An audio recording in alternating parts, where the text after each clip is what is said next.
नौमी, तुम होमवर्क क्यों नहीं कर रहे? कब से कार्टून देख रहे हो? नौमी, मामा बस थोड़ी देर और। मामा, नहीं बेटे, फौरन उठो और होमवर्क करो।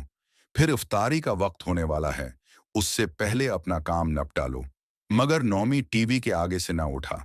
इफ्तारी के बाद मामा नौमी का बैग उठा लाएं और नौमी से कहने लगे, बेटे, अब जल्दी से मुझे डायरी दिखाओ। मैं देख रही हूं कि तुम 2-3 दिन से बिल्कुल भी नहीं पढ़ रहे, जो कि बहुत गलत बात है। नौमी ने जल्दी से बैग खोला और डायरी मामा के हाथ में पकड़ा दी। मामा ये देखकर हक्का बका रह गईं कि 3 दिन से बच्चे को कोई होमवर्क ही नहीं मिला।